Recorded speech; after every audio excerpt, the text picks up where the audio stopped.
सगळ्या बायकांना पडणारा प्रश्न, आज भाजीला काय करू सुचतच नाही, तेव्हा हा ऑप्शन खरंच खूप बेस्ट आहे. मोठे कांदे बारीक चिरून घेतले होते, लसूण ठेचून घेतला होता आणि थोडासा कढीपत्ताही घेतला होता. आता अख्खा मसूर मी शिजवून घेतला होता थोडासा मऊ होईपर्यंत. तुम्ही याला भिजत घालून थोड्या वेळाने भाजी केली तरीही चालते. पटकन हवी असेल तर त्याला शिजवणं कधीही बेटर. त्यानंतर मी कढईमध्ये 2 ते 3 चमचे तेल टाकलं होतं. त्यात थोडीशी मोहरी टाकली, त्याला चांगली तडतडू दिली. कढीपत्ता, ठेचून घेतलेला लसूण यामध्ये ऍड करून याला चांगलं परतून घ्यायचं. त्यानंतर आपण चिरून घेतलेला कांदा यामध्ये टाकणार आहोत. कांदा चांगला परतायचा. कांद्याचं प्रमाण थोडंसं या भाजीमध्ये जास्त ठेवायचं, त्यामुळे भाजी खूप छान टेस्टी अशी होते.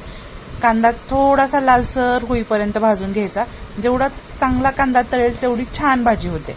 आता यामध्ये आपण 1 ते 2 चमचे लाल तिखट टाकणार आहेत. तिखटाचं प्रमाण तुम्ही तुमच्या अकॉर्डिंग ठेवू शकता.